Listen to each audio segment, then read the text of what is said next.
From my home in Qingdao, China, I flew to Lhasa, Tibet. Entering the city, I was immediately overwhelmed with nostalgia, as I had been here before with Dave in 2007.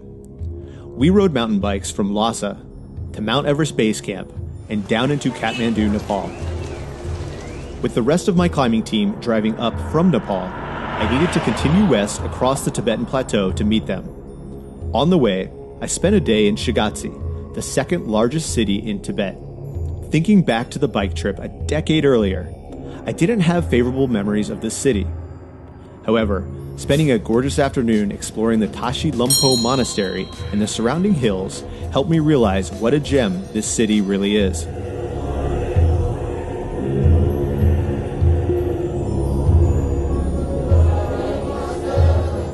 The next day, I reached a small village called Tingri. There, I met up with the summit climb team, including Patrick.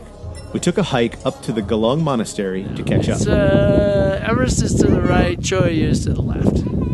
This quickly turned into a disagreement of which mountains we could see. That was Everest on the left, and Cho Oyu was on the right. Sorry, Patrick, you were wrong. All right, we'll see. You got it on, we have it on video. The next day, we did an acclimatization hike up a local peak with the team. It was hard to take it slow, but doing so made the climb easy. All right, so you see these pickup trucks here? They carry all of our gear to base camp. It's kind of stupid. The drive from Tingri heads back towards Shigatse, but then takes a turn south at the entrance to the Mount Everest National Park. It continues through the town of Chietsun before heading up the nauseating switchbacks of the Golula Pass. The top of the pass, at 5,198 meters, offers one of the best views of the Himalayas. Coming down from Golula Pass, you reach Jiaxi Zongcun, where we picked up last-minute Oreos. Another couple of hours, and we pulled up to the new Rongbuk Monastery. And permit check. You'll likely have to do a handful of these as you travel through Tibet. All right, we're here. What do you think? Made it. We made it? Almost made it. We have to get past this final checkpoint.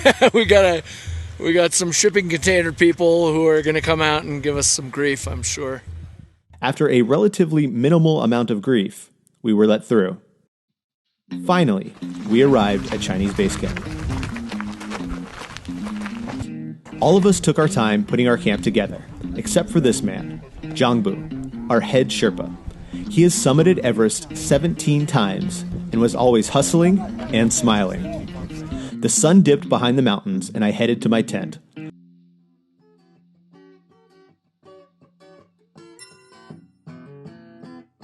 I had wanted to wait for the sunbeams to get up, but the whipping of the prayer flags against my tent that fellow climber Martin had put up the night before urged me out. We all started rustling and got to the first order of business, emptying our pee bottles. After taking care of the morning business, we headed into our black Tibetan tea house-themed tent and warmed up with tea while the kitchen boys, as they're called, Nobu and Tashi, brought in breakfast. This is our first morning at base camp. It's pretty cold this morning, minus 12. Just had breakfast and we're told our jobs for the day are to sort our gear that's going to go up to interim camp and then advanced base camp. The Sherpas sorted gear, we sorted gear. The goal was to get everything ready for moving up the mountain. While the yaks would be constantly traveling between the camps, this first big movement of equipment is when you want to organize everything you will need for higher up. The better you can plan for what you need at successive camps, the less shuffling of gear and carrying you will have to do later on. Patrick and I took things slow. We drank as much water as possible. It was hard to stay focused on a task as Everest and all the possibilities stood in front of us.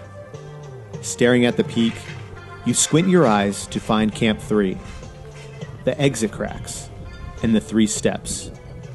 Large cliffs that are known as the crux of the North Ridge route. To calm my nerves, I wandered around for a peaceful spot to do some deep breathing. I would do 3 rounds of 30 breaths. On the 30th breath, I would exhale completely and envision myself moving up the mountain framed in prayer flags. The scripts on the flags are blessings, and the constant Tibetan winds disperse them. We've been at base camp for 3 days now, at Chinese base camp. We each have our own individual tents. Mine is right here. And the view of Everest from here is ridiculous. It's so hard to stop taking pictures of this mountain. Awesome. Yaks weigh the same amount as 2 grand pianos. They can survive winters at high altitudes where the temperatures can get down to negative 40 degrees. And lucky for us, they can carry heavy loads at high altitude.